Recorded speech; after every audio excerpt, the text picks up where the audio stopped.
నమస్కారం. నేను మీ శేషగిరి, సృష్టి ఆస్ట్రాలజర్ అండ్ వాస్తు సిద్ధాంతి ఫ్రమ్ సికింద్రాబాద్. నేను ఈరోజు మీకు మీనరాశి అక్టోబర్ మాసంలో చెప్తున్నాను.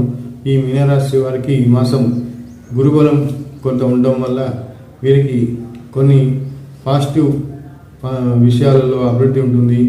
వీరికి ముఖ్యంగా ఎప్పటి నుంచో ఇల్లు కొనాలి, కట్టుకోవాలి అనే ఉద్దేశం, ఆలోచన, కోరిక, మనోవాంఛ ఇత్యాది ఇవన్నీ ఉన్న ఈ రాశి వారికి ఆ కోరిక నెరవేరుతుంది.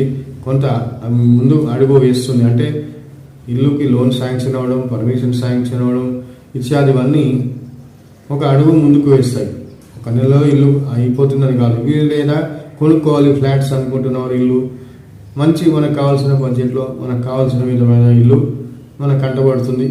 మనకు అనుకూలంగా కొంత అడ్వాన్సులు ఇచ్చి పుచ్చుకోవడాలు, క్రయ విక్రయాలు ఇటువంటివి బాగుంటాయి. అలాగే రియల్ ఎస్టేట్ రంగం వారికి కూడా ఈ మాసం కొంత లాభకరంగా, ప్రోత్సాహకరంగా ఉంటుంది. విద్యార్థులకు భవిష్యత్తు మంచి చదువులకి వేసే ప్లానింగ్ కూడా తగిన ప్రతిఫలాన్ని, భవిష్యత్తులో ప్రతిఫలాన్ని ఇచ్చే విధంగా ఉంటుంది.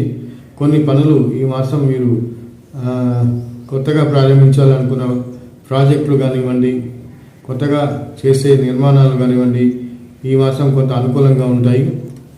అలాగే వీరికి ఈ మాసం వివాహ ప్రయత్నాలు చేస్తున్న వారికి ఈ మాసం ప్రథమార్థం కంటే ద్వితీయార్థంలో వీరి యొక్క ప్రయత్నాలు ఫలితాన్ని ఇస్తాయని చెప్పవచ్చు. కొంత రోగ రుణ శత్రు బాధలు కూడా ఈ రాశి వారిని ఈ మాసం చాలా ఇబ్బంది పెడతాయి. జాగ్రత్తగా ఉండండి. ఆరోగ్యం విషయంలో శ్రద్ధ వహించండి. నూతన వస్త్ర వాహనాలు కొనుగోలు చేస్తారు. అలాగే సప్తమంలోకి ఈ మాసం మీకు శుక్రుడు అంటే టైంకి మీరు కొత్త జాయింట్ వ్యాపారాలు ప్రారంభించవచ్చు.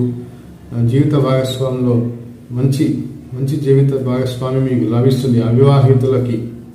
అలాగే సినిమా రంగం వారికి, కళా రంగం వారికి కూడా ఈ 15th అక్టోబర్ తర్వాత కూడా విశేషమైన గుర్తింపు, కీర్తి కళా రంగం వారికి లభిస్తాయి. నా వీడియో మీకు నచ్చితే లైక్ చేయండి, సబ్స్క్రైబ్ చేయండి. Thank you.